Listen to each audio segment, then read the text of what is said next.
Episode 5 Around the Track podcast.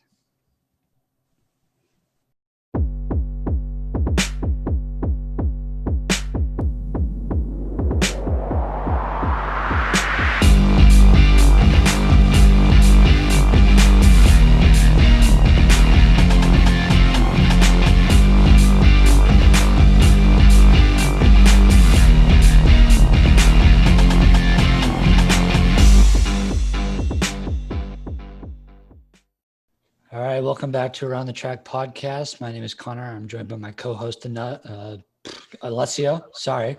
We have two special guests today instead of one. We have Anuj and Caleb hailing from Acton-Boxborough High School. We've been competing against them, at least me and Alessio have, for 4 years with Anuj and 3 years for Caleb. And we're here to pick their brain just a little bit about running, how they got into it, and what their plans are for the future. So, boys, if you want to introduce yourself. Okay, yeah. My name is, like you guys said, Mr. Sirsikar, Mr. Anuj. That's me. Yeah, so I got into running. I think I ran track in 7th grade, and then I did cross country and track in 8th grade. And part of that was because I saw Mo Farah, in the 2012 Olympics, I think. And I was just like, that's so cool. And I never thought I could. I was like really slow in junior high. But you're not anymore. Yeah, thank you. I think Caleb, I don't know if Caleb even knew me back in junior high. Oh, yeah, I knew you. We ran together, man. I was bringing up the rear. That's tough. So he was in the top pack still. Well, Caleb's a little too kind. But yeah, I wasn't really that good at running. And then I was like, I started watching Ryan Trahan's videos going into freshman year of back when Ryan Trahan was legit. Right. Yeah, back when he made like good videos, good running videos. And I started watching his videos, like getting ready, like, training for like cross country in the summer. I was like, I didn't know you had to train for this stuff. So like, okay.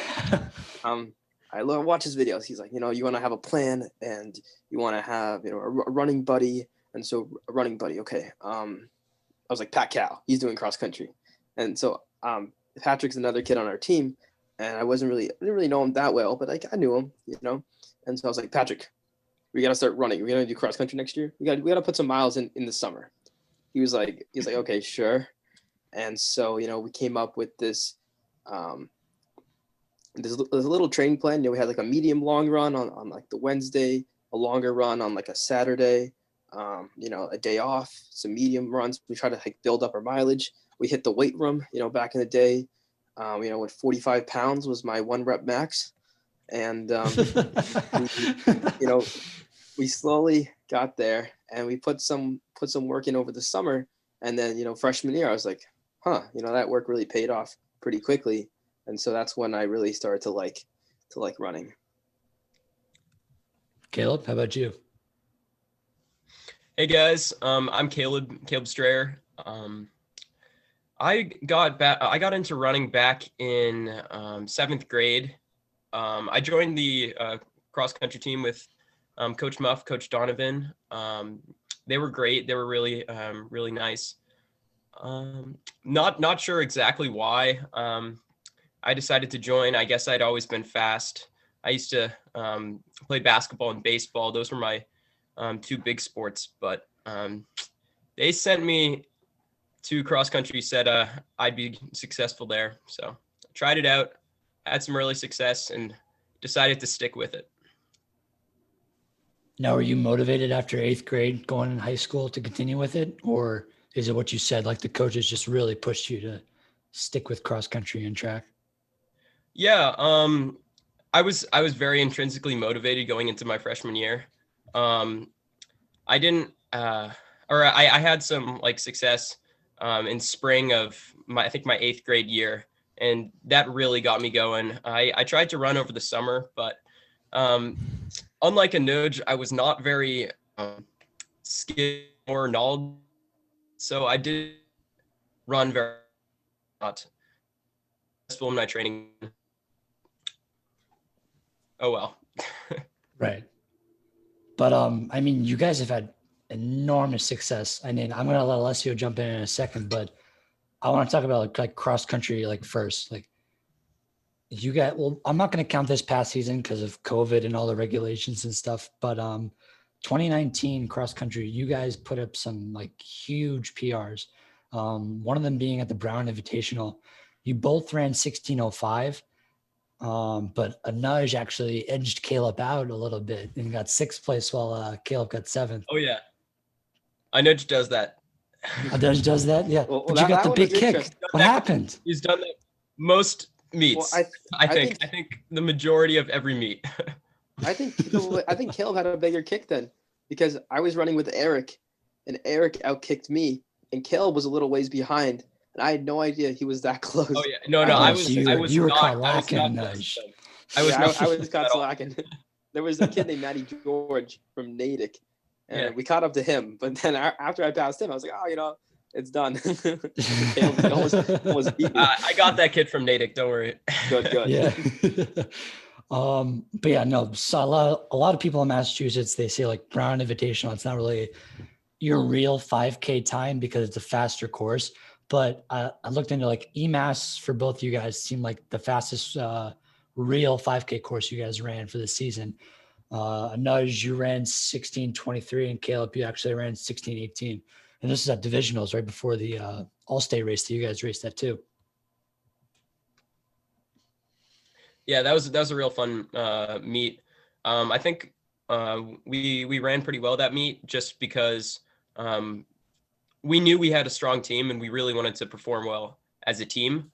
We also had a teammate, Winston Thompson, who absolutely popped off for that race, which was really exciting to watch. Oh, I remember. I was with you guys. Like I took off and I'm just like, all right, I'm just going to stay with this pack of blue. There's like 6 of you. And all of a sudden, like halfway through the first mile, Winston just goes, let's go. And he takes off. And like, I remember Caleb's like, oh shit, he just starts going off.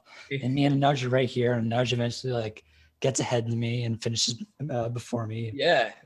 No, I'm not salty about that at all, but Well, I think that race was really important just to show like how deep our team was that year, and like last and 2 how much years of you guys are deep. Yeah, but I feel like how you get to All-State, right? So we really wanted to do that as a team. I think the last team to do that was like 2011.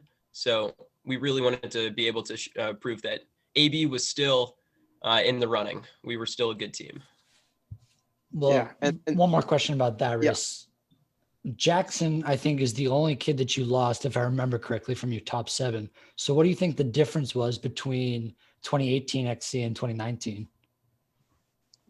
Why don't you take that one? Yeah, I just think one thing was our preparation going into the season. We had like a lifting plan, and I don't know if all of us were following it like like we were like following it every single day, but I know like Winston and I were doing and Patrick were doing that every single week. I also think we just spent a lot of time together. Something that we kind of picked up from the Concord team was just, I think these are the guys you're going to race against. So you really need to build like good chemistry. And so we like spent so much time together. At least, me, Eric, and Winston had spent like the last 3 years just like always together. And then once Caleb came, when I was a sophomore, he was just like another kid who just added to the group. And so I just think because we spent so much time together, like when race day came, especially EMAS, like even if Eric wasn't having a good day, like Winston stepped up, and then once we saw like our teammates step up, we're like, okay, we can't let them down because we've seen how much work we've all put in. And so I think that was the difference. Yeah, for sure. And it paid off for you guys in like the long run. What place do you guys get at All States? Second? Fourth. Or second. We were supposed to get All second. States. Oh, All States, yes. Fourth. We were All going to States you get got fourth. second Okay. if poor Hugo Garo did not get absolutely tripped up and lose like 30 places. I'm sorry. Shout out to Hugo. You're the man. Damn. Whoa. Way to throw the guy under the bus, Caleb. Jesus Christ. No, it was not his fault. It was Gardner's a crazy course. Oh, it was insane. That giant downhill and uphill, like I almost so he got tripped up on one of those downhills, got absolutely trampled. Like there's nothing you can do. Yeah, I think getting in more to it. Yeah, I actually want to take a quick step back just to what you guys were talking about earlier about like running in middle school and just how you got into the sport. When is there like a moment where you guys realized like, oh, I'm good at this sport? Like, was there like one breakout race that made you kind of want to pursue track a little more than just the coaches bringing you onto the team? I can go first. For me, it was the Twilight meet my freshman year. I think it was the only year we actually went to that meet. But I ran the freshman race, and one second. Caleb, you want to take over real quick? Okay, no, sorry. Back. Oh, just kidding. Yeah, and so it was a Twilight race, and I was really nervous. A big race, I don't know if you guys have raced there, but a huge starting line, and then you just run into like a fence, basically like you funnel into like a little fence, an opening. You don't run into the fence. I got shoved into the fence. Yeah, you don't want to get shoved into the fence. And so it was me and Patrick. I think Patrick will come up a lot. Me and Patrick were the only two freshmen racing, and so they were like, every team needs to have at least two guys on the line. So okay, me and Patrick were like, hey guys, we both need to be on the line. So like, okay. So like, and all the other teams have been staying there for like 30 minutes before. Me and Pat Couch were like showed up like 5 minutes before the gun went off. We're there, super nervous, and the gun goes off, and the race was just like, I was like, wow, I was doing pretty well. I was like kind of in the front. This was the freshman race, not the varsity race. And, I ended up finishing 10th, and I was like, maybe I'm kind of good at this. And that's when I also started to enjoy it a lot more, because I really that was my first big meet. I kind of like the atmosphere of a meet that size. No, it sounds like really good. You took a lot away from that meet, it sounds like. Okay, how about you, Caleb? Oh, sorry, I missed that. So I actually had like two moments, kind of where running became something that I really enjoyed. The first was actually my first ever cross country race, which was my freshman year in Concord at their middle school. So I remember coming off the bus, super nervous. I was like absolutely shaking. I can't even tell you. And then, so I had a bunch of friends on the team. And one of them was Shri. Unfortunately, he doesn't run now, but he's a great tennis player. And I remember talking with him, and we had agreed we were not going to talk to each other anymore because that was going to waste too many calories, and then we wouldn't be able to run fast. So I was dead silent, got up to the start line, gun goes off, bam, and the first lap is a loop around the field. And so I was just jogging, yogging it. But then by the time I had finished that lap on the field, I was like, looked around me and there was no one. There was just no one there. And they were all behind me. And I was like, oh, okay, I can do this. And so I did it for that race. And then I ended up winning by like a lot.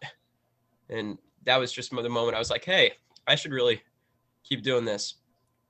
And then the second moment was, do you guys remember the Lincoln Sudbury Junior High Invitational for track and field?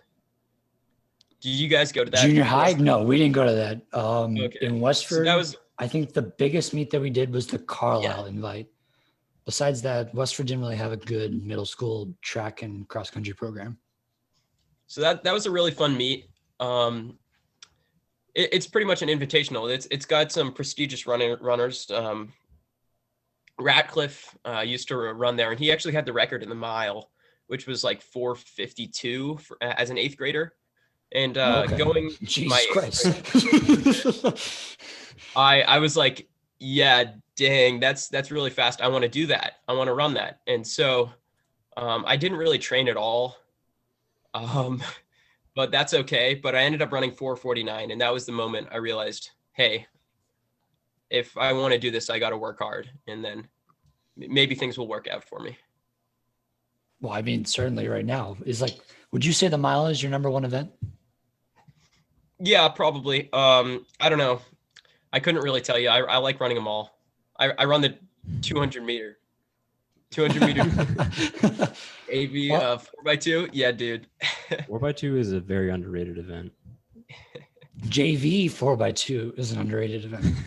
Okay, I bet we could get AB versus Westford if we ever get BU back open. You should. It's on, man. It's on? Oh yeah, for sure. But I mean, I'm looking at your times right here, and I asked what your main event was because it's really hard to pinpoint. I mean, you guys have crazy fast 5K times, but Anuj, you got a 9:51 2-mile and a 4:35 mile. Caleb, you go all the way down to like a 2:36K and a 4:33 mile. Like, there's just so much diversity that you guys have. Like, what do you guys account for that like amount of success? Coaches. Yeah, I was gonna say the same thing. Is that the track coach? We have wonderful coaches. Unfortunately, we have different coaches for our cross country and our tracks seasons. They're a little different in their coaching styles, but they're both wonderful. They're both great, and they're really knowledgeable about the sport, so that helps us.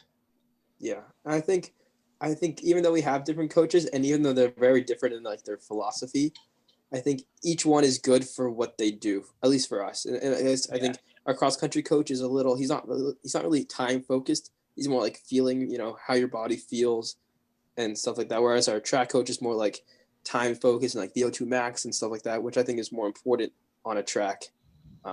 So I think having like a little mix of both is good, because sometimes it can get a little, I don't know, boring. But I just think track two is opinions, always a circle, right?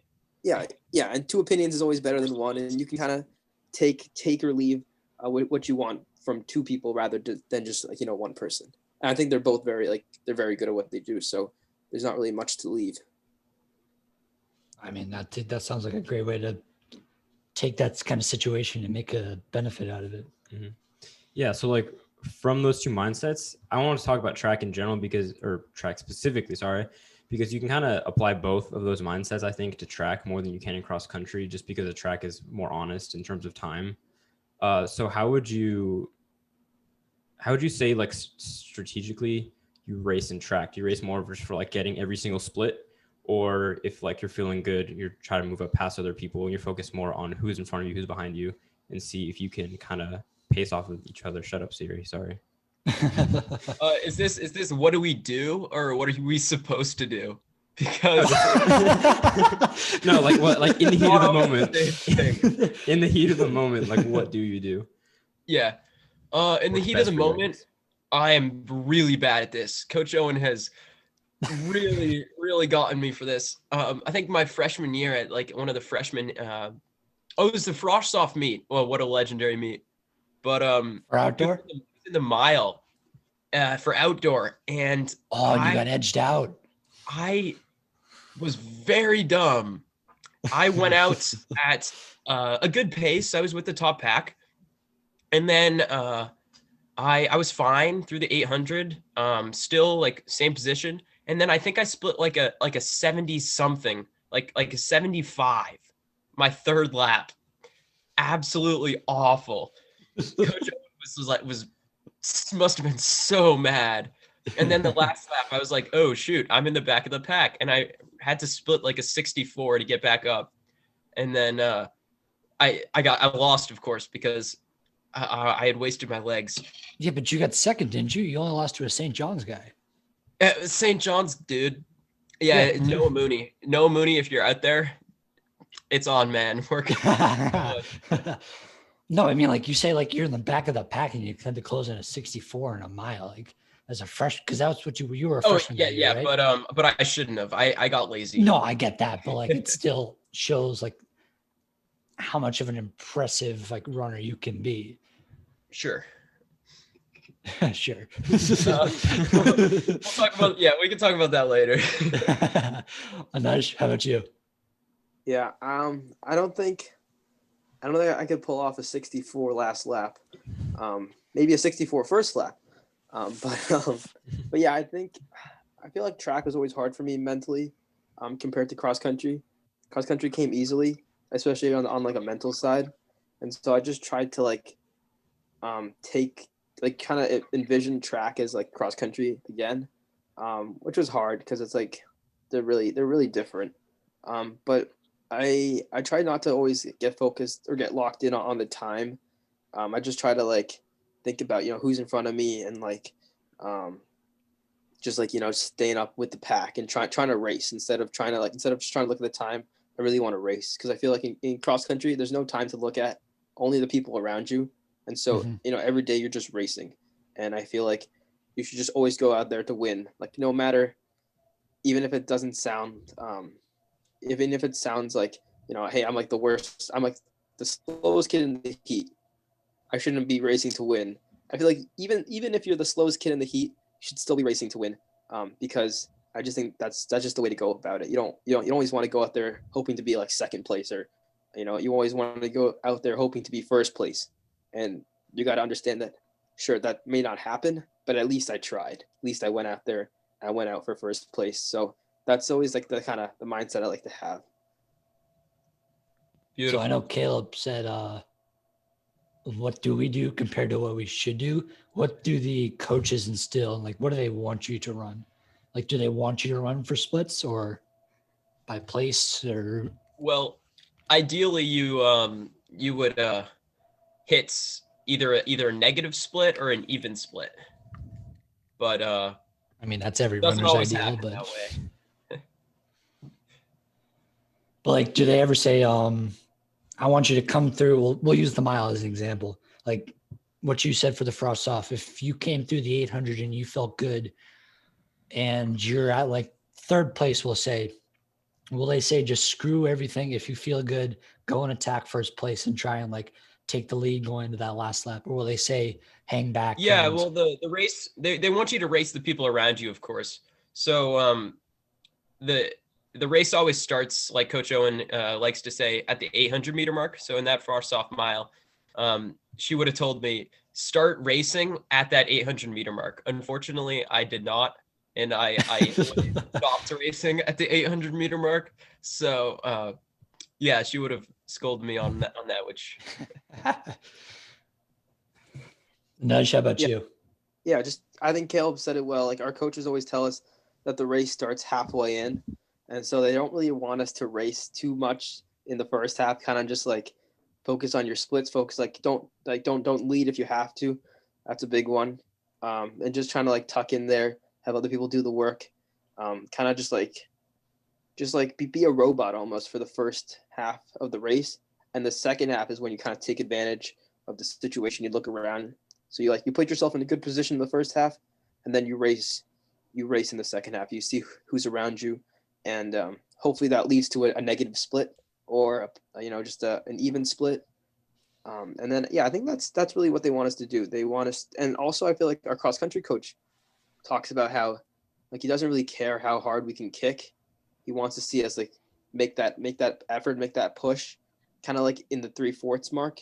So I guess like the third lap of that mile when it's the hardest, like that's when they want us to really dig in and make a move, because he says like it takes a little bit more confidence to start racing early on to really and you might burn, you might crash and burn, but at least you tried, at least you went out there with a goal, with a plan, and you tried to perform it.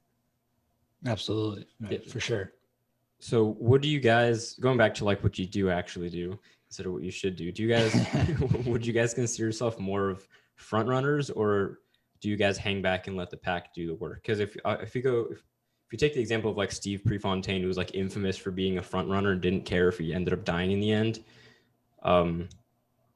he would always say like, oh, I don't like how people like they just sit in the back and then they end up just out kicking everyone. It's such a lame way to win a race. He's like, I would rather lose and do it like all from the front and then die at the end rather than sit in the back the entire time and then just out sprint everyone. So what would you consider you guys to be? I can say, and I know Caleb and I do a lot of workouts together and stuff. Yeah. So what it goes with for us is usually I take it out, and then Caleb's always there on my shoulder, and he'll probably outkick me at the end. But that's just between us. Which is when you're training with your teammates, I feel like that's totally fine. but coming down to like a race situation, I think our first race this year was against a team, and there was a kid on the team who took it out, and we both took it out, and I wanted to lead. I wanted to just drop him from the beginning, and I paid the price when I think I exerted too much, strength, or I was just pushing a little too hard early on, and he passed me and dropped me with like maybe 1,200 meters to go. And so after that, I took a step back, and during our next race, I just let the other two kids from the other team kind of lead the whole race. And then I just, made a final surge at the end. And this is like kind of the first year where I had to kind of make that decision on whether or not to lead or to follow. Because, in previous years, I was never fast enough to be up there. We had like Will Shaffin in our league. So, at the league meet, I remember that league meet last year, just do whatever Will does, and fortunately enough, Will took it out kind of slow. And so we're just watching what Will does. And so of course I was always just following, just looking at what other kids did and then trying to make my move later on. But I think this year I learned that I think it's at least personally, it's good to kind of put your ego in the backseat a little. Steve Prefontaine had a big ego, and I think that's part of why he just went out there and just and went hard from the gun. But I think that if you can take a shoulder seat, behind someone else and just, watch, and maybe not for the whole race, but just for the, at least, first half, first mile of a race, of a 5K, and you just kind of just watch. I feel like that's just a little more beneficial, at least for me. And that's what I've learned. Now, I just want to clarify one thing. When you say Chaffin took it out slow, do you mean for him? Because I remember my coach told me I clocked in like 5:02 for the first mile, and Really? Well, I don't know. I feel like that's not slow enough for a cross country race. It was slow for him, and I don't know. Maybe it's just I had so much adrenaline. It just felt like we were kind of like going slow. Oh no, for sure. Like I didn't feel like it was a 5:02, but I just want to make sure. Yes, it was not that slow. It wasn't like a 5:30, but he was pacing the Concord boys too. Yeah, he was. Yeah, his game plan was to kind of like bring the pack closer to him. They love doing that, Concord. Especially this year, we saw it when there was like wave runs. They love to pace each other, like to try and get all their runners like to finish 1, 2, 3, 4, 5. Yeah, we think they're like the best team to learn from. Oh, absolutely. Their coach has been dedicated. Like our older coach, Denacek, he went to WA. He's an alumnus back when like there were dinosaurs. So really? I didn't know that. He talked about how she's been around forever too. And like, she's just been in this sport forever and like just coaching this one program, which is, I think, is the ideal thing that you want a coach to be, like just absolutely absorbed and like taking the reins fully of this program that you're supposed to be coaching.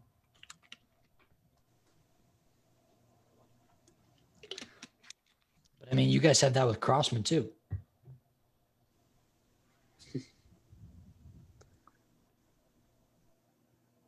You guys there? I think Caleb talk.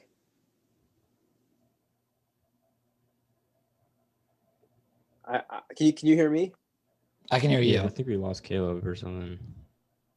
Okay. Well, yeah, with Crossman, yeah, he's a dedicated guy. I don't know. He's not really our coach. Maybe a little too dedicated. He's got a lot of stories.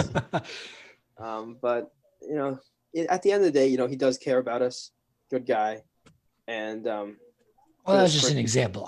Like you said, I know you guys don't necessarily like work with him specifically, but something like that, and you've seen the success. But I know you talked about you and Caleb training together and everything, and how there's different like approaches to training because you have different coaches. What kind of training do you guys prefer? And like, what kind of workouts? Like higher mileage, shorter mileage, faster stuff, like. What's the thing that makes a nudge go fast? Well, Caleb, you want to? I know exactly what Caleb's going to say. Caleb knows what I'm going to say.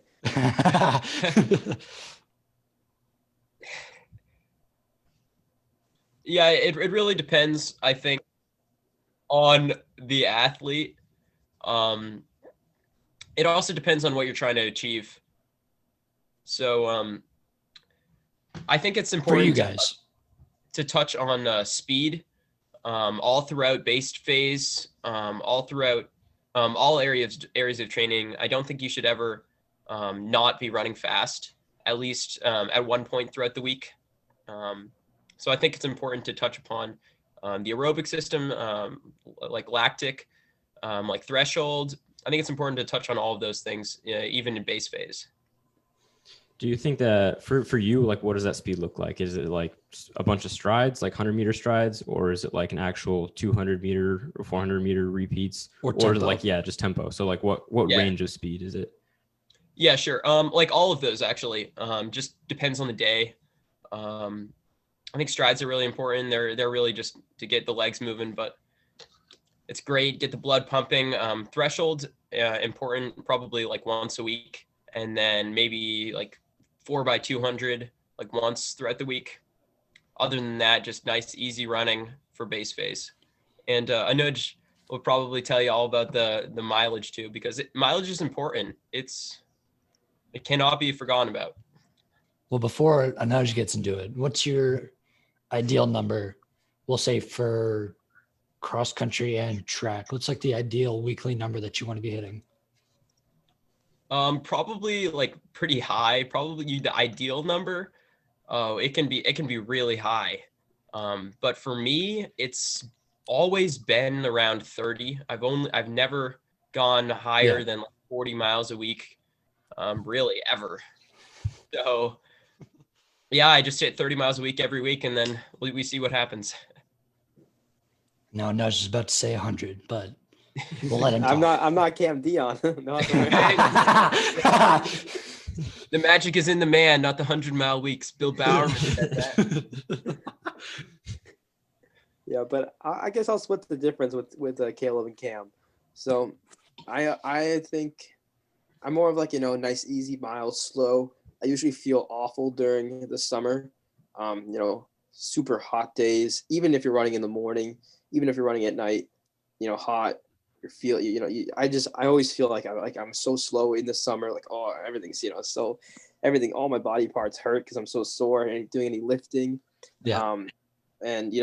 But then I kind of do more higher mileage and like not really too many workouts in the beginning of the summer.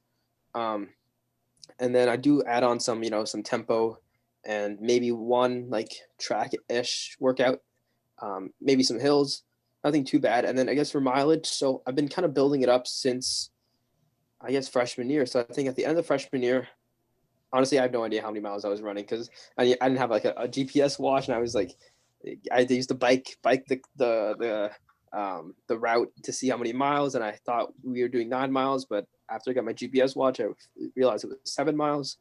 So I really do not know how many miles I was doing. But yeah, I guess going into sophomore year, I think I was doing 45 miles at the end of the summer. Then going into junior year, that was like 55 miles. And then at the end of this year was like 60 miles, maybe a little like 61, 62. Jesus Christ. So, yeah, but I think that's like my I don't know if I'll go higher than 60 miles. I think it depends on, because like college coaches and stuff. So I'm all ears for like, just to learn. Yeah, so let's talk about that. Are you guys looking into colleges at all? I mean, I know you probably are, and I assume Caleb, even though I guess we're all halfway through the school year now, so. Yeah, no. So yeah, colleges. Yeah. So yeah, I'm looking into colleges, whether that be D1 or D3. I think I would be fine with either. I think, D1 school might be a D3 school might be a little bit more, competitive running, at least for myself. Whereas D1 would be a lot more work. Like I might be like, the bench warmer for the first couple of years, coach is like, hey, Nudge, I want you to get the water bottles. I'm like, yes, sir. go get the water bottles, clean up after the team. And then hopefully, work my, I'll be lucky to hopefully work my way up to varsity. Not on every D1 team, but, like a larger school or a better program. Whereas, D3, I think I can maybe make an impact a little sooner. And so, yeah, there's nothing official with college for me yet. So I'm still waiting. Hopefully What colleges something have you happens. been talking to? Yeah, so I talked, I guess I applied to a couple schools. So as you know, I don't know if you know, but I'm looking into the military service. So Coast Guard Academy, Naval Academy are two schools. And then UMass Amherst, UConn, Georgia Tech. And then I think that's it for now. So we'll see how that goes. I So know what's most of those- your ideal major? I know you said like military service and everything like that, but they still want you to get an education. Like, what's the major like area of study that you want to do? Yeah. So looking into like cyber stuff, or Okay. like working with some robos and some like working on like a that type of stuff. So hopefully something like that would be kind of cool, I think. No, it sounds awesome. Yeah. Have you like actually talked to coaches, or are you just applying? And then if you get in, then you're going to start reaching out to coaches. Because I know junior year, which Caleb will get to you in a second, is like a very like important year for recruitment. Yeah. So I emailed some coaches, after my junior year cross country season, because I was like, pretty happy about that. And then I was hoping I would have, some more track times, but outdoor season got canceled, and this Yeah. cross country season was like not really good for times. And so yeah, I've talked to most of the coaches that I've applied to. So like, the Coast Guard coach, and the UMass coach was like asking for ridiculous times, like 9:22 miles. But I was like, dude, What? I didn't say this to him, but like, there's kids on your team that like the Matty George kid that we beat at the Brown Invitational. Like he's running, he got recruited for them. So I was like, I think they just have to say that. But that was kind of weird. But I talked to him. UConn, I heard, is cutting their men's cross country program, or maybe both their cross country programs next year. So no one actually emailed me back about that. So that was weird. Their coach is also really intense. Like really? Yeah. He's the definition of hard ass, apparently. Okay. Well, yeah. No one emailed me back there. I talked to the Georgia Tech coach, is really nice. He said 15:45 5K, which I don't have. So do you think you could have hit that this year with regular circumstances? Maybe. I don't know. I don't like to, I can't say for sure because I didn't hit that. But hopefully I can hit that in the future. I think that's a better way to look at it. And so it'd be fun to walk on to that team. So I think D1 is really more like a walk-on situation. Same with the Naval Academy, and then D3 is more like you're on the team, and hopefully you can make an impact soon. Yeah, but I think junior years are really important. So hopefully Caleb can get some times in there. I know he's got big goals. Yeah, and we'll help pace Anuj for whatever. I think he's bound to hit some fast 2-mile times and all that. So. Thank you. Oh, for sure. Caleb, how about you? Yeah, so I've been looking at a couple colleges, or really dabbing my my fingers, looking around and at a couple different options. There's so many options out there, but I just want to see what's out there first. Really get my hands on some emails with coaches and just check out that dialogue. Yeah. Start my dialogue with those guys and see what options present themselves, because really it's about your relationship with the team. It's your relationship with the coaches, and things build from there. So I got to get times first. It's been so hard this year with the whole virus and not really having track meets. It's really not ideal for anyone, no matter if you're a junior or you're a senior. Or anyone on a team, but that's something we gotta work through, and I'm sure coaches will be, working around that with everybody. So, yeah, no, I can speak for myself, and I know Alessio and I have talked about this a couple times in the last couple episodes. But like some programs are like being a little more lenient, others aren't. But you can understand they want the FAT time. but at the end of the day, like Yeah. like they can't convert like the indoor season into an outdoor time. It's just, like I understand it, but I also don't understand it at the same time. But are there any like colleges in particular that you're looking at and like majors and stuff? What's interesting to you? Yeah, sure. So mostly northeasterly, strong academic liberal arts colleges. That's my area of interest. I would like to major in something to do with the humanities, whether that be classics, history, writing, or really anything to do with people. I'm really into how people interact with each other, history, all that jazz. So Nice. Something like specific that. colleges or yeah. So Middlebury is looking really cool. My mom ran for Colgate, so I was looking at Okay. that. My dream school probably Dartmouth and some in the Ivy League, but those are of course dream schools, and we will see. Of course, academics and athletics are both the name of the game. So SAT Right. scores, all of those stuff occur this year. Getting But a GPA. you guys are far better off. Like I know WA in this like area of the state, like we have a high education program, but AB's like right up there with us. Yeah, AB's got really good academics. Good history with that. Yeah, you guys like put up just as good test scores as we do. But do you want to get into a little more about studies in colleges and COVID, or do you want to move on? I guess we can move on. Kind of touched on the college aspect about stuff. Let's talk about cross training. So Caleb, I know that you cross train a lot. I cross train a lot. Oh yeah, it's good stuff. What have your experiences been with that? Yeah, I mean, I cross train, and I have low mileage because I get injured. I don't get injured actually that easily, but it happens. It happens to everyone. I got really sick last winter, unfortunately, and I got shin splints as a result of it. So it happens to everybody, but you got to work around it. And the ways I think are best to work around it are just getting those miles in other ways. So I that could be aqua jogging or biking, anything that doesn't put the pounding on the legs. If you're working through that, I did a lot of that this summer. Unfortunately, I did not run at all. Just plenty of aqua jogging and biking.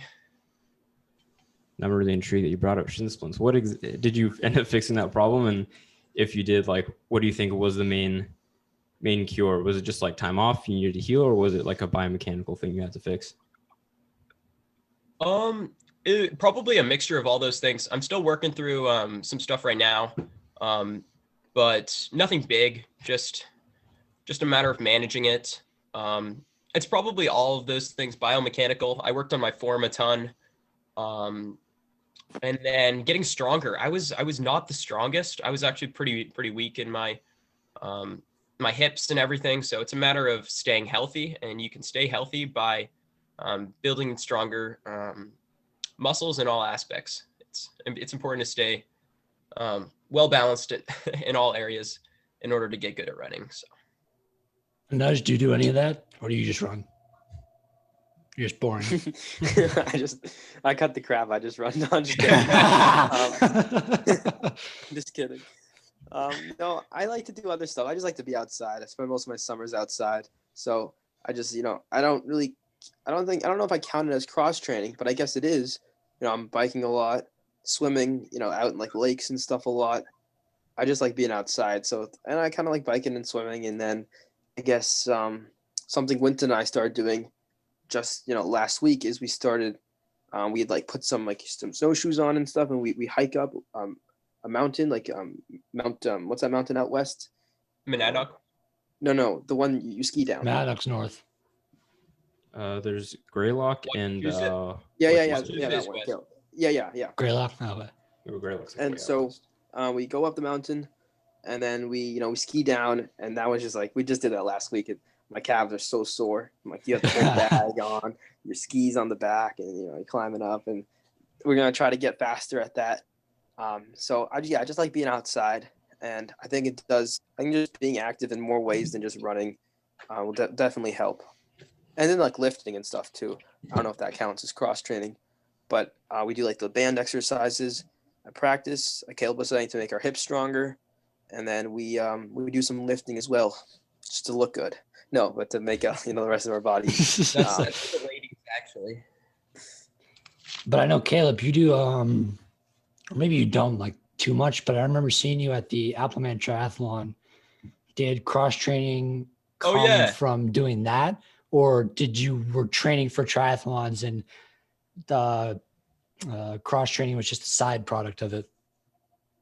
Yeah, probably. I just love being active, man. I do so many sports. I mentioned before I was a big basketball player.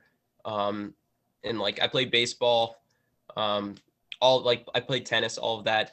And I also swam a ton. Swimming was one of my main sports. So triathlons come naturally easy to me. So loved getting out there for the Appleman.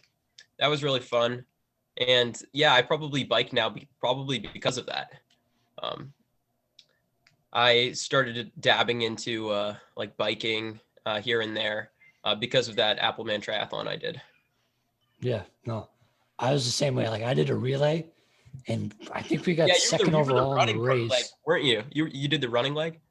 Yeah, I did the running leg. So we got second overall in the race. We lost to like one of the elite men. That was a tough course. Oh, jeez. Do you remember the idiot that like said, "Oh, you have a half mile left"? It was really like a mile left. Yeah. I kicked, and I'm like, "Where's the finish line?" And it's like all up. It's uphill too. Yeah, and that trail part where it's just rocks. It's not even like dirt or like trails. Yeah, You're just basically running on like rocks. I was going pretty slow by that point, but the finish was downhill, so that was fun.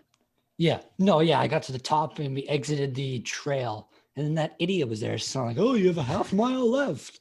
So I sprint down the hill. I get to the flat part and I'm like, that was like 3/4 of a mile and we haven't hit the finish line yet. But yeah, no, if I was planning on trying to do the whole thing by myself this past year, so I got a bike and everything. I was looking into cycling. I did a lot more this summer. But then I just got like a bike stand. I've been doing like 30, 45 minute rides in my basement. Like it just isolates your legs. I think like it doesn't really tire you out as much, but when you get off the bike, I'm not sure if you realize this, but like your legs just feel like they have 100-pound weights on them. Absolutely. Just felt that. Yeah. Yep. Like you just forgot how to walk when you get off the bike. That's why I think it's important to go for runs like after. That's why I like to transition from like bike to run a lot, because you can start like shaking the legs out, feeling loose again. And then about like a mile in or like 5 minutes or so in, you'll start to feel your legs come back to you, and then you can start running hard again. Yeah. Now, obviously, you probably do a couple of 2-a-days, like a swim, a run, and or like a bike, a run, or a bike, a swim. No, just for running or everything. Do you ever do like 2-a-days? Because I can't imagine only doing like one run a day and trying to get up to 60 miles a week. Yeah, I do 2 runs a day. Probably after like 45 to 50 miles. I don't know. I kind of like 2 runs a day. Like I kind of like 4 in the morning, 4 in the evening, or 3 to 4. 4 in the morning? 5 miles. What? 4 in the morning? No, like 4 miles in the morning and then 4 miles. Oh, okay. Okay. I'm like, Jesus Christ. No, I'm not that crazy. But yeah, I like to. I double my runs. I know Caleb doesn't, but just personally, I like to do that. No, I think that's the best way to split up your mileage. Yeah, I'll do that when I start to get up higher mileage. I just haven't. I mean, Caleb, you and I have pretty much the same number. I think my target mileage is typically like 35, 37. That's like the highest I get. Maybe like 38, 39. But I found like doing like a 2 mile in the morning, and then recently 2 mile in the morning, and then like a 5 or 6 mile in the afternoon. That's like a great way to just get your training out of the way and get the mileage out. Yeah. But I know we mentioned it like a couple times. Actually, I'll do this first. We talked about times, we talked about place, we talked about racing. I want to talk about, besides all that, what do you think you've improved on as a runner since you started high school training?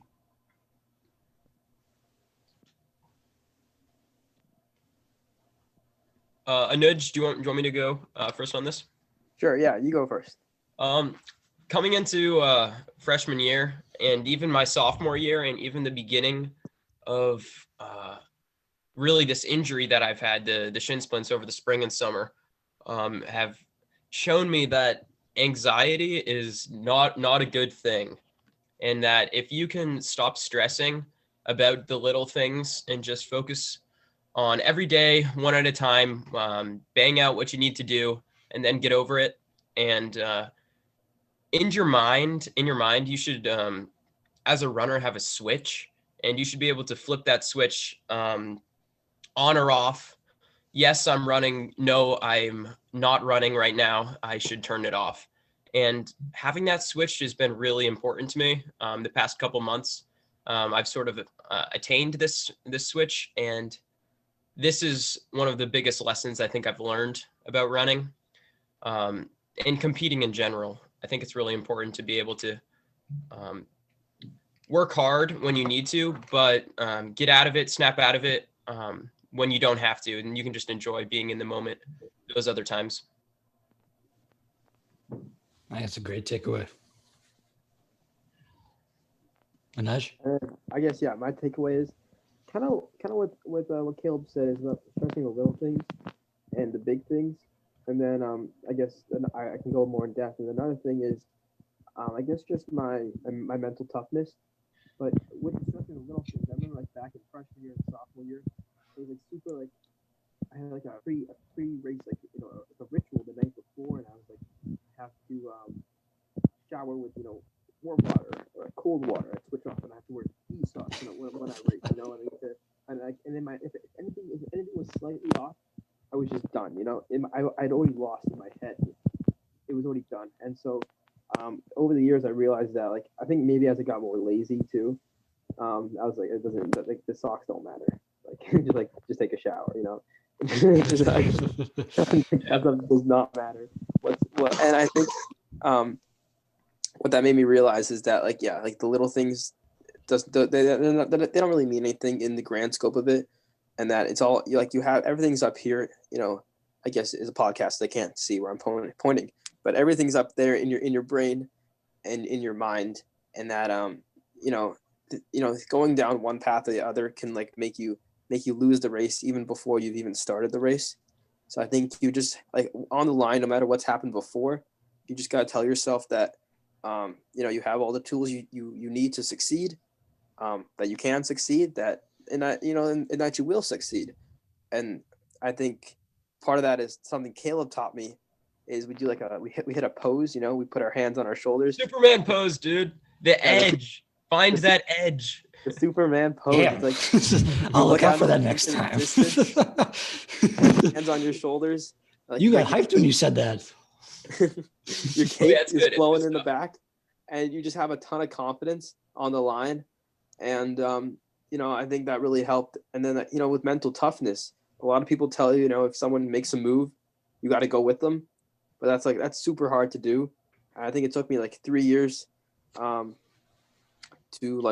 to actually learn how to do that and how to just be tough mentally. I think it wasn't until we had a race against Concord and I was running with two of the runners, Josh and James. Those two were, leading the race the whole time. And they have a huge uphill in their course. So we went up the hill and, they kind of broke off a little. So there was then right after the uphill, there's like a downhill. So I kind of caught up on the downhill. There's another uphill and like my legs were they were shot. And they had actually opened up a gap on me, like, I don't know, maybe 10, 20, maybe 10 meters, I think. Yeah, like 5 to 10 meters. And, I thought I was like, okay, third place is good enough for me. These are good runners. Third place, I'll take it. Then I was like, no, you got to close that gap. And so I don't really know how I did it, but I was just like, I closed the gap. And at the end I passed them with a little bit left to go, and so I think that was a big, I guess. It was a big point. race. Yes, this was an amazing moment. I didn't get to see it, but I've heard amazing stories. Yeah, I think it was like when I learned to be, mentally tough and, trust that, kind of like trust the Superman pose. Man won the race too on their home course. Thank you, Caleb. Wow, he's just hyping you up right now. Jesus Christ. Don't worry, I paid him. I slipped him a 20 before the. Okay. I was like, Jesus Christ, he must be in love with you or something. Does he have a shrine in his house? I don't know. Do you want to take the next one? Yeah, sure. The team one. Yeah.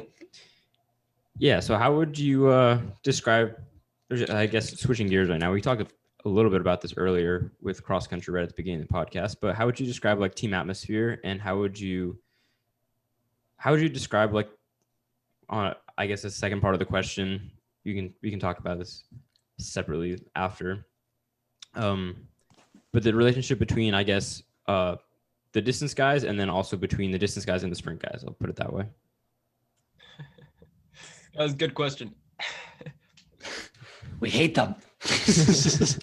No, yeah. I mean, the distance guys are always, it's a pretty well-known fact, I think, in the running world, that the distance runners are better than sprinters, just in all aspects of running. We were just. I thought you were saying AB specifically. I'm like, fuck you, Caleb.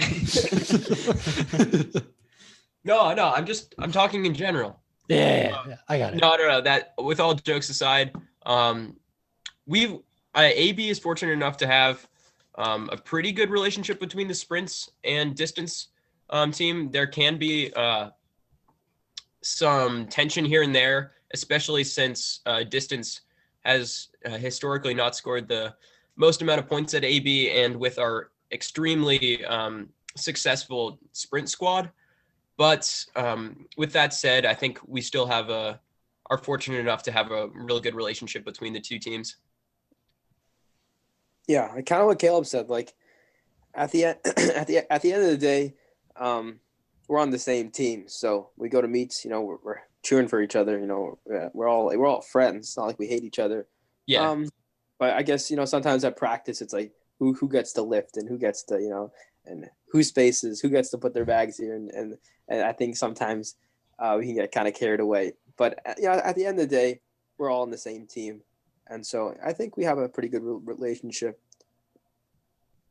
Yeah, it's pretty joking. I think at this point, nobody really cares. So it's really just us joking around with each other now. But I think we'll always insult each other. Yes. Well, one thing we both know is that we, like, every time after a meet, we're like, they could have won without us. Yeah. We'll score like 2 points with like the 4x8 team or like the DMR or something like that, and then they'll have like 120 or something.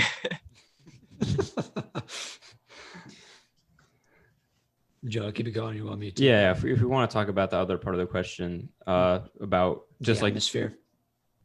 Yeah, well, just about like specifically between the distance guys, how do you think that like training with the team and racing with the team has influenced how you perform and how you improve over time, as opposed to like if you were to be training all alone by yourself? Well, yeah. Well, it's just much easier with a group of guys, and you gotta get really close to the people you run with, and I think it's good for freshmen because they have friends that are seniors and juniors in the high school, and it's just good to to meet new people, to spend time with other people, especially people that you might not have met otherwise. Like I think I've met so many kids that if I hadn't joined cross country or track, I would never even talk to. So I think it kind of goes beyond running. It's just kind of spending time together. We play poker. It's really fun. We still have a tally of yes. who owes who money. We got to get back into this game. Yes. You got to invite everyone back post-COVID. We haven't played in so long. So yeah, I think our atmosphere is really good. Just I remember like when I was like an underclassman, like I loved just being able to like have friends that were like, you know, seniors and juniors and hanging out with them. And I feel like just like being like the little one on the team. And I just feel like we have a good atmosphere. You know, we like to joke around. But I remember we also used to get down to business the night before a race. We used to, you know, look up the course map and stuff and give ourselves racing stripes. You know, Caleb had some racing stripes. Yeah. Right in the hair. Yeah. Yeah. Racing So I feel like we had a good atmosphere. It was a lot of fun. Caleb, you have anything to add? Anuj really spoke to it. Wow, that was great. Running with teammates really makes it easier. Our coach likes to say running should be like brushing your teeth. So I think running with teammates makes that happen. You show up to practice and you have fun and time flies by, and all of a sudden you were working out for a good hour and a half, and it's solid time spent with teammates, and it's solid time on feet. So really, it makes it easier. I want to ask about I mean, you kind of shot yourself in the foot. Like, oh, the sprint team is all this, all that. Like, AB is, I think, notorious across at least Massachusetts, possibly New England, about being like the dominant like sprinting Yeah, squad. I said that. Yeah. No, but I mean, I'm trying to compliment you. Like, don't take anything away from you guys. Yeah. You got fourth at all states in cross country. You mentioned the 4x8. You guys got third, I'm pretty sure, at the all state and indoor last year. You aren't unsuccessful as a distance squad, but what do you think accounts for the enormous amount of success that AB has experienced in the last like 3 or 4 years? I think since all of us have been in high school. The sprint coaches, hands down, Crossman and DJ Brock have been doing an incredible job. He is an extremely extremely good coach. Not very many people, I think, know about him. He's very modest, but if you dive into our actual practices and what these coaches are doing with the team, it's really incredible, and it's really cool as an athlete to be able to watch this, if not partaking in their workouts, but still be able to kind of watch from the sidelines as a distance runner. Yeah, I agree with Caleb. I think it's also just it's like about the number of kids you have that come out. Yeah, and I think because of DJ and Crossman, you know, a lot more kids come out and they join sprinting, and like I feel like, you know, we're all human. I feel like we're all have some ability to run. It's not like you need to be like coordinated hand-eye. You know, we're all kind of built to run. So if you can like foster that, if you can foster like, you know, interest in running and then like motivation, I feel like you have like a factory, which is what we have, you know, like with DJ and Crossman, because like a lot of kids, they want to be part of that Team and factory so you too. have a lot of kids. Quit putting yourself down, Caleb. Jesus Christ. I'm not putting why do you think I'm putting myself down? I'm complimenting factory. That's what it's the same thing. It's the same thing at Concord. You know, at Concord, all the kids want to join distance. They got a distance factory. Yeah. I bet you half those kids, they would have done sprinting, would have been like good sprinters too. I just think it's like, you know, whichever one, I guess, has the most success and then brings in the most numbers, and you have a lot of numbers, you're going to have a lot of kids that are fast. Yeah. You know, just a point of the numbers. It's all a numbers game. I completely agree. I see DJ like standing up and jumping around like a monkey every single meet, especially for indoor. Like you just look across to the AB section. He's very enthusiastic. Like, he has got a lot of energy. But I think like that's kind of energy, like it motivates the runners too and the players. Yeah. Yeah. Like Positive you want energy a coach like that. Can only spread. I mean, it's infectious. It really is. Yeah, and I know that I forget who it was. It might have been Tom. Like a few years ago, was talking to one of the coaches and saying that just like some of these other towns in like our area of Massachusetts just like really have such a strong running culture just in the town in general, and that causes a lot of people to flock towards the sport itself. And then obviously, like if you have more people, you're going to find more talent somewhere in there. Yeah. And so definitely very important to have not just within the team, but outside the team, so you can get all those good people. Because I think one of the weird things about track is that because it's so like there's such a big genetic component that sometimes you don't realize it's there. Whereas I guess maybe in other sports, you can just like really put in the hard work. And I guess, I don't know, I was never that great at other sports, but if you really put in the time and the effort in other sports, I feel like you can develop that coordination or whatever you need for that specific sport. Whereas for running, a lot of times it takes at least some component of genetic ability, and the only way to really discover that is to actually like try it. And so that like town culture of running is what will get people to try it out. Yeah, that's a good point. Now, what about soccer kids? Oh, sorry. Well, I also think like hard work can take you pretty far too. Yeah, just look at Anuj, for example. Definitely. We've just talked about the numbers.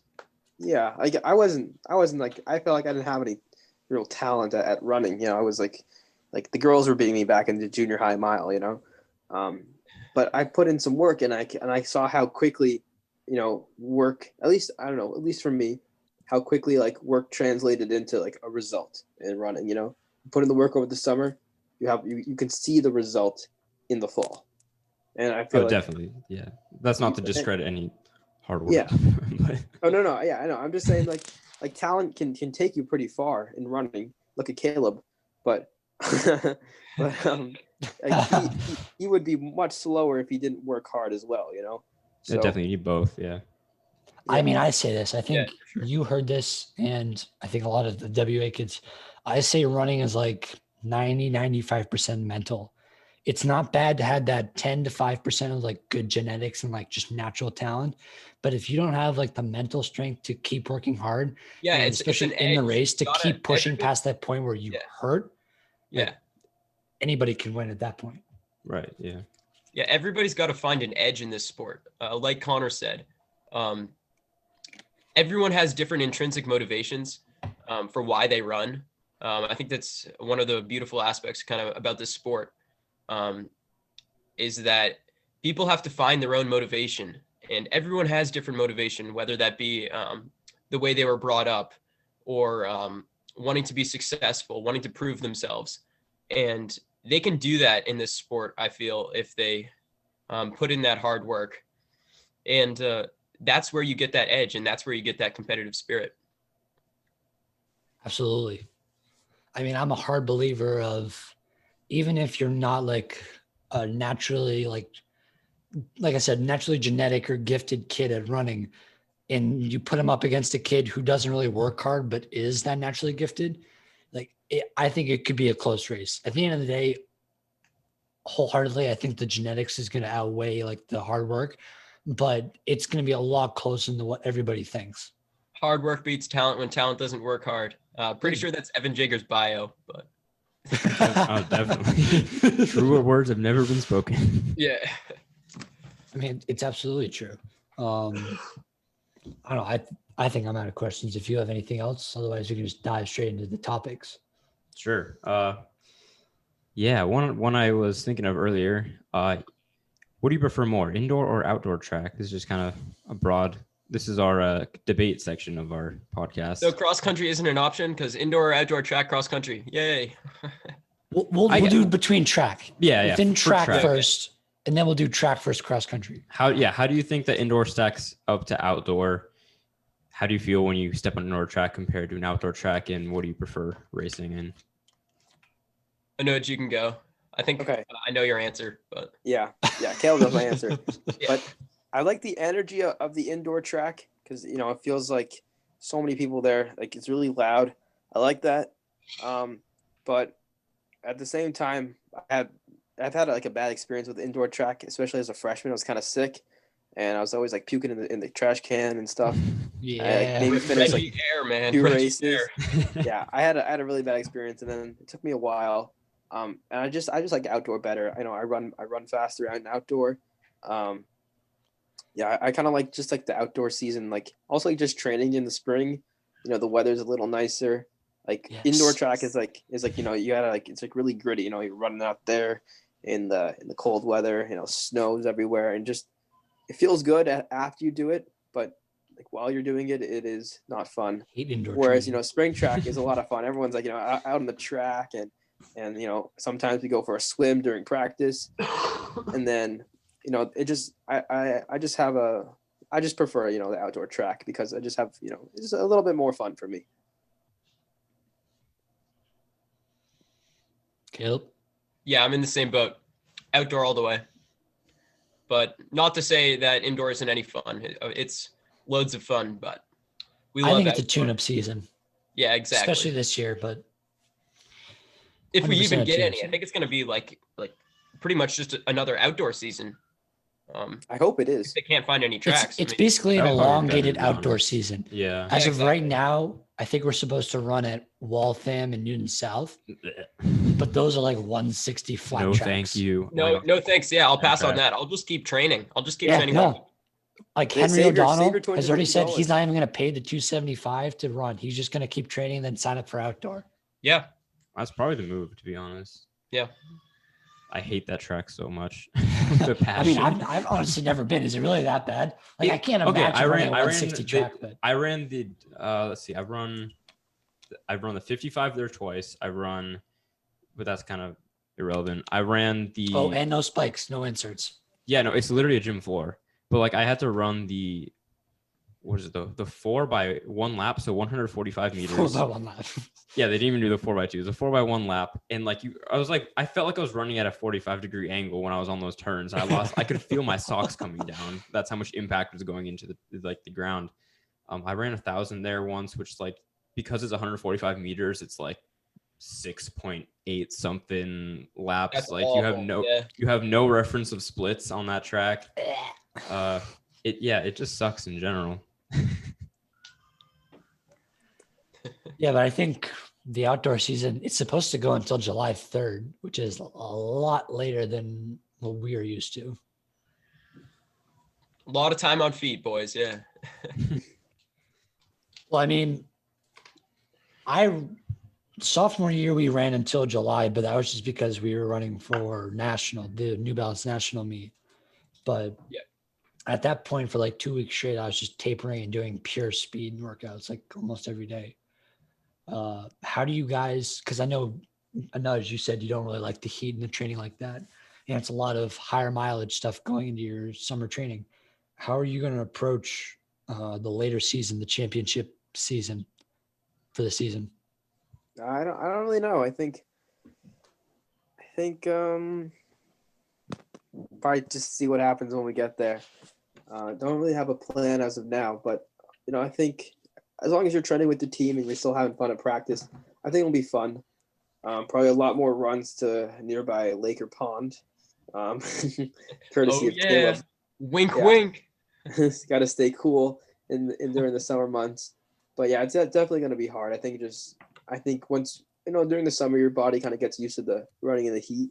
So I think our bodies will just get used to it over time. But I think it's going to be hard just to be able to race hard in like July or June.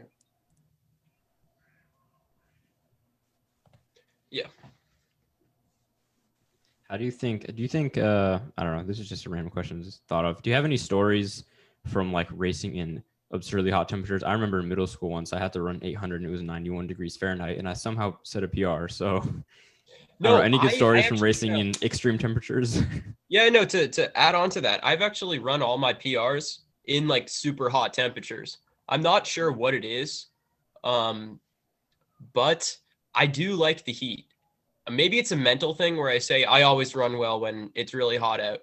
And so I mentally get myself in a point where I can run well, but I like the heat. I don't mind it. How about you, Anuj? I don't know if I have any like heat stories. And if I do, it's like when we ran really bad. I think the divisional meet for outdoor my sophomore year for the 2 mile, I was on the line with Eric G from our team. Yeah, it was really hot that day. It was so hot. And we ran in the morning. 2 miles. In the morning, it was like 89, 90 degrees. It was so hot. Like we started the race and I was like, oh, I do not feel good at all. My legs were so heavy. And I was just like, oh, and like it was brutal at the end. It was just like, it was probably the worst I've ever felt in a race. Yeah, that was not good. I didn't come last though. And I think I was seated last. So I was a little happy about that. Yeah, it's always a nice silver lining. Yeah. I got one time we I don't know, we raced at Northfield Mountain once for Bay States. My sophomore year, I think, again. That race was just, it wasn't super hot. It was just super muddy. You know, it just had rained. And you know, I don't know if you guys were there. But you know, the gun went off. We went, it's all this mud, you know, you do the first little loop and everyone's just like Muck. mud all over your face. Like there's shoes that are just stuck in the ground. You know, I needed wipers for my glasses. They're just covered in mud. And then, you know, at that point you can barely see and you start going up the hill that's like half a mile long. And so we went kind of slow up that hill and you see like kids on the side, just like, you know, puking, you know, because some kids went out too hard and the hill was just, it's a mountain, you know, Northfield Mountain. Northfield Mountain is notorious. It's a mile uphill. Yeah. It's yeah. And then you get to the top and you can't, like, there's no time to catch your breath. You got to go straight down. And then the way down is just like, you're going so fast because it's just like straight down. There may be some rolling hills. Your legs are just shot. You're just going up and down, up and down. Yeah. Finally make it to the bottom and there's like a finishing straight. And it was so soggy, like the ground, like you're kicking, you know, you're kicking super hard on the finishing straight and your feet are just sinking into the ground. It feels like, you know, you're running in like jello. You're pumping super hard. And like the finish line is just, it feels like as you're getting further away, you know, you're going faster. That was so painful. Yeah, we live in New England, so maybe we don't have super hot stories, or maybe we only have a couple, but I'm sure we have a lot of super cold stories. Oh yeah, definitely. We have a meet that's kind of like that, where it's like really, really hilly. There's like an entire mile that's uphill and an entire mile that's straight downhill. And I remember my sophomore year, our Manchester. Sophomore year, Manchester. It was the same story. It had just rained, and I was in like the heats get faster throughout the day. So like I was in there were like 3 guys heats, and I was in the second one. I can't remember you were in the first one, or sorry, the last one. Yeah, I was like the last race of the day, and it was like 2:00 in the afternoon, or like 3:00 in the afternoon. So the sun was like at the highest point it could be at. It was just blaring. That was a weird thing about that day, is that, I mean, even junior year too, it would always be really cold in the morning, and also sophomore year it had rain, so it was super muddy. But then by the end of the day, it was super hot, but it was still muddy. I remember terrible. I was like in the bathroom right before the race, and I was late to the start line, and so I started jogging down to the start line from our tent, and then I was like, oh crap, I forgot my number, so I had to go back and get it. I like sprinted down the uphill start, and then by that point the field, because you like passed through that section like multiple, like twice or 3 times during the race, and because there had been like multiple heats, like that section was super destroyed. Yeah, and also because all the water went down there because of the hill, it was just like beyond, like it just wasn't even a field anymore. It was just a mud pile. I was like sprinting down to get to the start line on time, and I like tried to stop, and I just kept going, like slammed into everyone that was in our starting box. It was not a good time. But this mud pile was also like at the end too. Like you went up the hill, down the hill, and then you had to run around this field. And with like, I want to say a quarter mile left, there was this giant mud field. And I'm racing this kid, I think he was from Concord, New Hampshire. And I'm racing him. And I decide, I'm going to go around this mud pit. This idiot goes through the mud pit and like lands face first into the mud. I'm like, you suck. We've raced Keene, New Hampshire. Huh? I've never raced Concord, New Hampshire, but we've raced Keene, New Hampshire. They're pretty good. Concord, New Hampshire apparently is like top of the best for cross country. Same with Keene. They're both like the top 2 New Hampshire, I believe. Yeah. They're real good. This was their best runner. Like they absolutely destroyed that race. But I just remember it was like Concord kids. So like, I'm just gonna stick with him. And then this idiot just runs straight to the mud and slips and falls. I mean, I slipped and fell last year during like the divisional race, but we're not going to talk about that.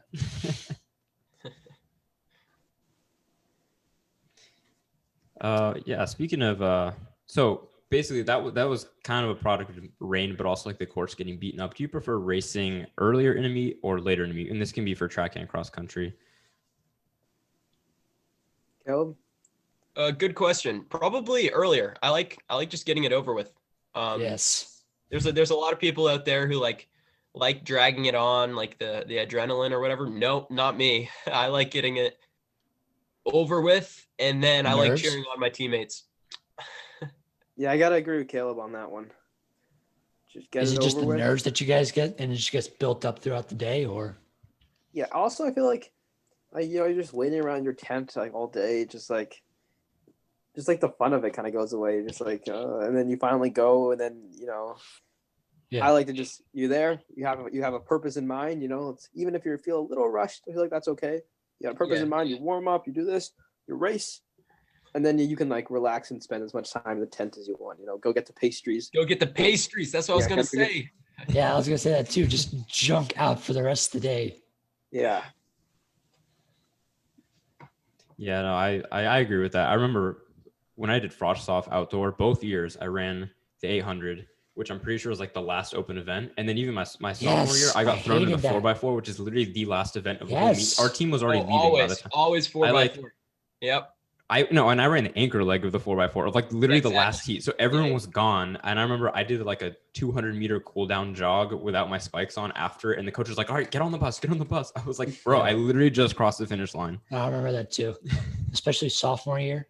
Because I raced the 800, and then it's like, okay, you have the 4x2. Or sorry, no, you have the the 4x8 was right out. They put me in the 4x8 after 800. I was like, there's no way I'm doubling back to back. Like, it's insane what our good coaches make us double. But it's like, okay, you have the 4x8 and then this 4x like the sprinting relays, and then you got to run the 4x4. I'm like, Jesus Christ, that's no time at all. We have a good sprint squad, so that's our benefit. Yeah, I know. They were like our main competitors going into it. Yeah. It was like Distance us, always end up running AB, those. Newton South. It was like all DCL kids at this meet. Yeah. Do you guys think that the DCL is the most competitive or one of the more competitive leagues in Mass?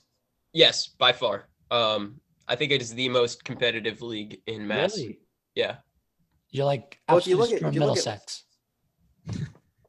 I think they're really competitive. I know I've got a bunch of friends on those teams, and it's great to hear from them. But we've got Concord, we've got Newton South, we have you guys, and we have us. And I think also, of course, Newton North, while they're not like in our league, they're really good. So post DCLs, getting up against them. Yeah.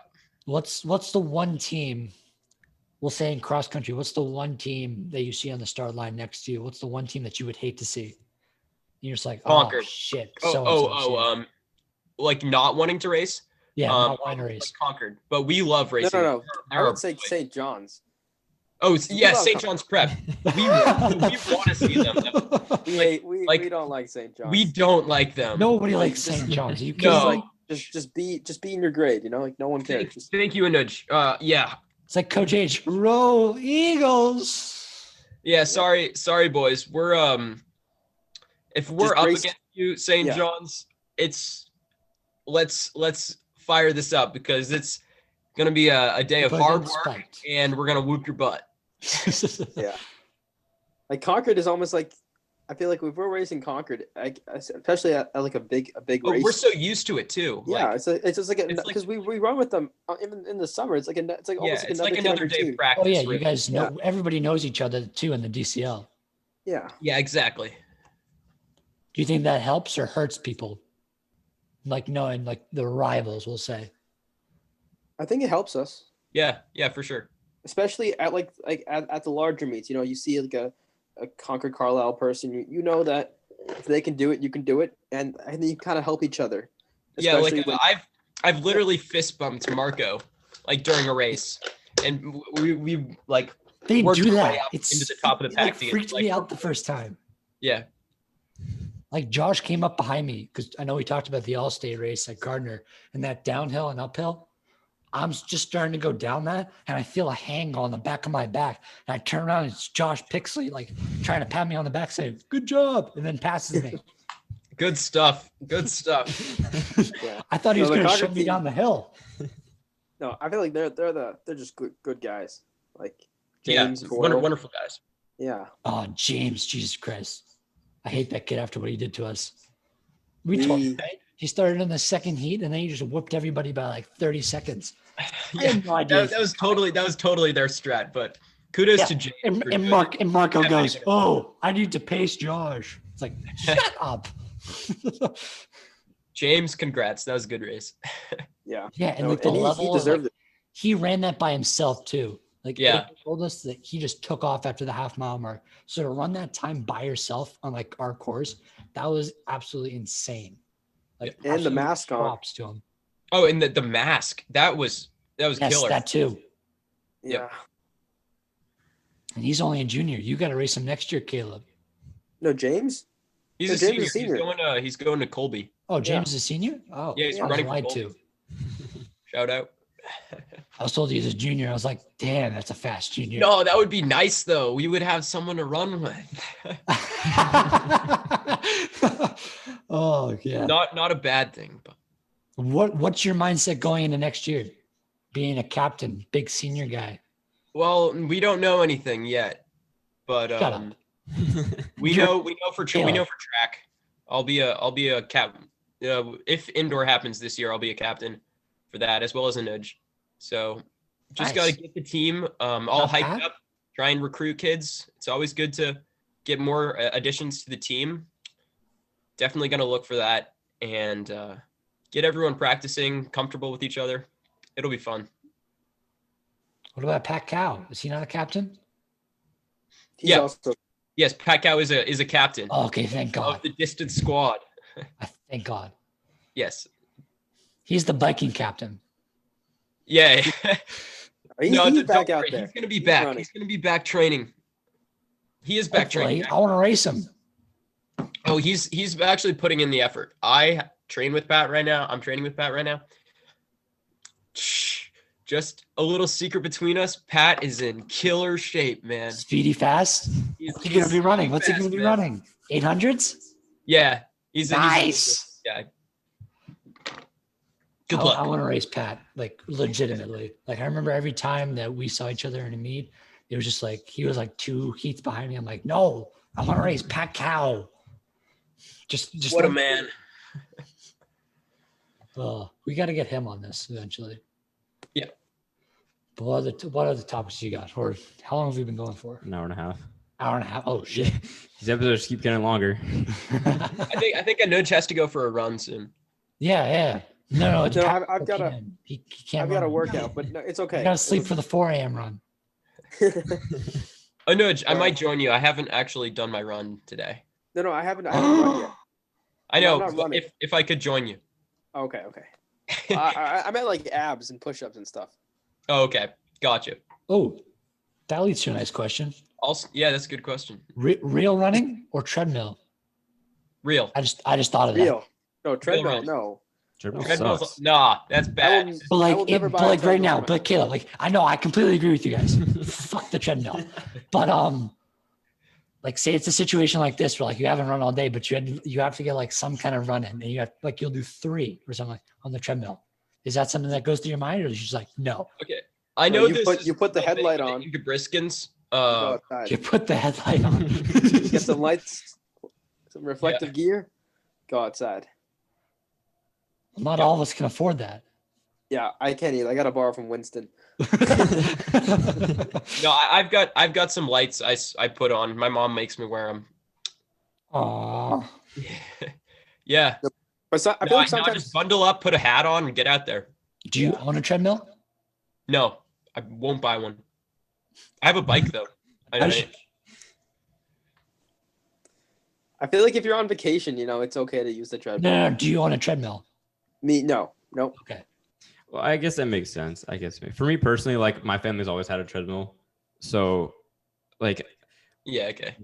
when I was going into sophomore year, I was really bad at my training, but I was like, all right, I really want to actually get my training in these last few weeks before cross starts, because it was my first cross country season. But I was going like a canoe trip for the entire week, so I was like, I'm not gonna be able to run. But we had to leave at like 6 a.m, so I literally went out on a run on my treadmill at like 4:30 in the morning or something like that. But in Yeah, that not case, to I was say- like, I'm not going outside like at this time of day.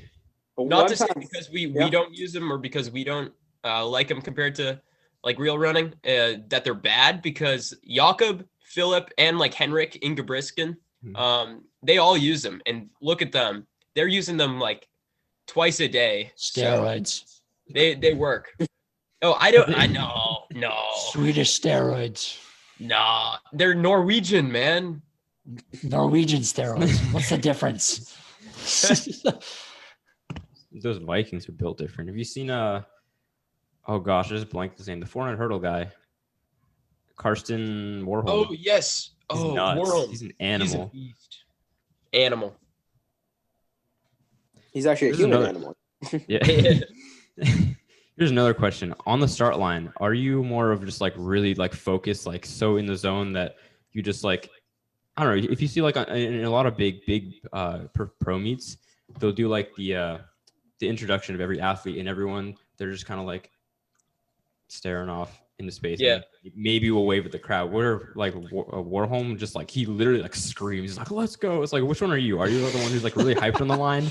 Or are you like super in the zone and you just like, don't talk to me? I think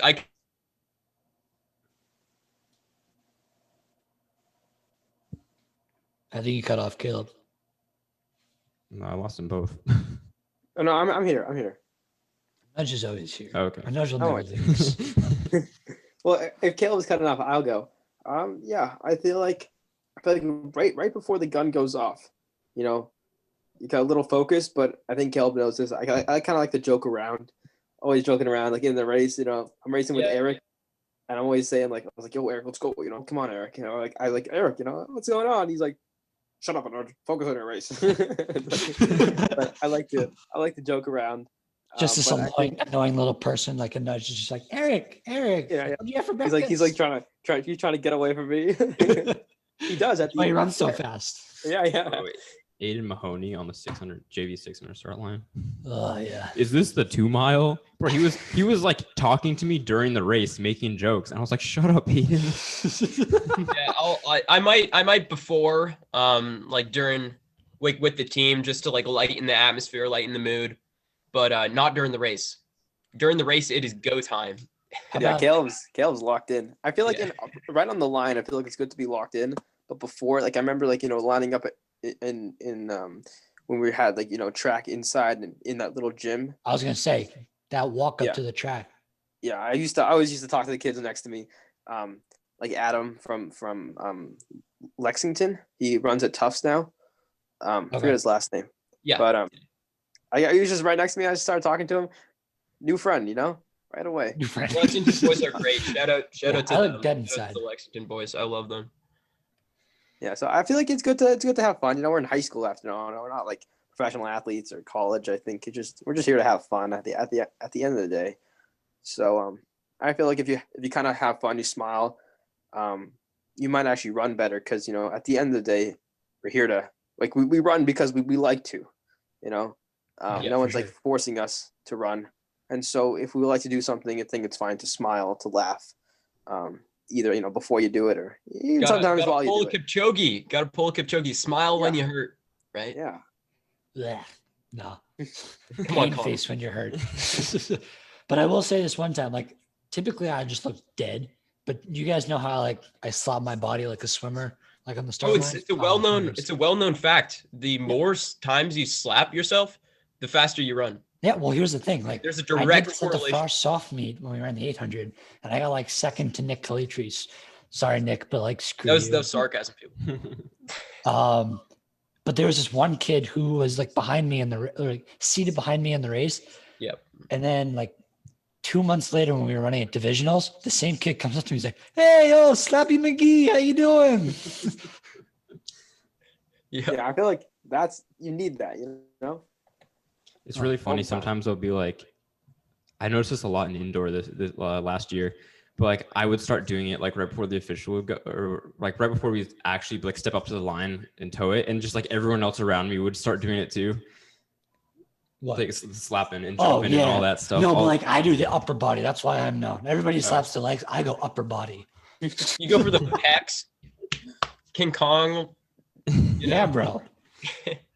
They were scared on that frost soft line. They thought like, oh, he's just trying to mark himself and say that he got hit during the race. Freshman year, you did that? I've been doing this since 7th grade. I would have been like, who is this kid? It's like, wake up. That's how it's done. I mean, like, and I know you guys talked about like pre-rituals and stuff and how it doesn't work. That kind of works for me. Well, yeah, it's all mental. I feel like Wakes me up. Yeah, mental. Yeah. it's Do like what works for you. the minute you mess up your pre-race ritual, you're done. I don't know. I got nothing else besides that. What do you got? Anything? All right, one more quick question. One more quick question. Short shorts or half tights or both? Oh, good one. Half tights. I go short shorts. No. Unless it's a relay and I have to wear tights. I mean, Tight tights. Tutu with your tight tights. Cross country, I'll probably go half tights. Unless it's colder. If it's colder, I like to go half tights. But cross country, otherwise short shorts, especially because our coach has us wear the short shorts. It's kind of our uniform. But track, I always go half tights unless it's like a mile or 2 mile. And in that case, I'd go short shorts. Wait, so the shorter the distance, you go short shorts, and the longer the distance, you go half tights? Yeah, pretty much. Interesting. Huh. I was gonna say Wait. Yeah, I was gonna say the opposite. No, I mean, I'm not think gonna say the I'll- opposite. I'm just spandex. I think I said the opposite of that. Yeah. Short shorts for longer distances, half tights for shorter distances. Yeah, okay, All right. okay. That's normal. You said like short shorts for like the mile and the 2 mile, and then half tights for the cross country races. I'm like, what? Well, yeah, because I said that because cross country races tend to be colder. Yeah. So I like the half tights for that. Yeah. I always That makes sense. Yeah. I think everybody on WA knows this. I'm the one runner. I don't have a GPS watch, never will. I don't own a Oh, pair of come shoes, on. and I don't own any ankle socks. Connor has too much dignity for this sport. Yeah. You don't own ankle high socks? I have mid calves. Oh, I don't use ankle high socks. They just feel weird. Or I use them, another question. Same. but I do like the high socks. Whatever. No, look at any photo of me. That's all I wear. That is true. That is true. Talking about socks, do you wear socks with spikes when you race? Yes. Yeah. Why, I think you don't? have to in distance. No, I do. Oh, I okay. do. You get nasty I- splint. But I know that some people don't. I don't understand the people that don't wear socks. I wouldn't for steeplechase, but like that's it. Oh, for steeplechase. That'd for just sure. be gross. I've never not worn socks. Same. Socks are always on for Caleb. Yeah. And Anuj. At all And times, there's the day Anuj. he was born with socks on. I was born with socks. Now, I are you a sometimes wear, psychopath like, and you nice sleep with socks, socks though. on? Like I've been known to wear like avocado or like spicy chili pepper socks. Yeah, you got to get a good pair of socks for Spicy. racing. I respect that. Yeah. But like, are you guys psychopaths and you like wear socks when you go to bed, or do you take them No. off at bedtime? Dude, That's weird. Take them off. take them off. Okay, good. I'm just checking. Yeah, I think That's basically it. I Yeah, was just like that's pretty much spitballing gonna wrap questions it that up. were coming to mind. if you guys want to add anything, you feel free to add anything. But we're pretty much done over here. Great. I think we've talked about everything, right? I Yeah. think so. Thank I you just for want to having quickly plug. I noticed your podcast, Life Could Be a Dream. I listened to your thank you. latest one. That's Thank like that was a good one. I like. Thank you so much. Yeah. If anybody wants to go and listen to that, Go Max check it and out. Anuj, they do a really good job researching, Ah. like, getting some interesting people on that. So, Thank you. Thank you guys for coming on this. Like, I think it was like everybody got a really good taste of what you guys like are going through during races and workouts and like just running in general. I think it was a good conversation that we had today. Definitely see you out on the track. And yeah, thanks for coming out. Yeah. Thanks for having us. Yeah. Thank you so much for having us. It was a lot of fun. Yeah, for sure. All right. We'll And- talk to you boys later. Okay. You guys want to check out the podcast? It's going to be on Spotify tonight.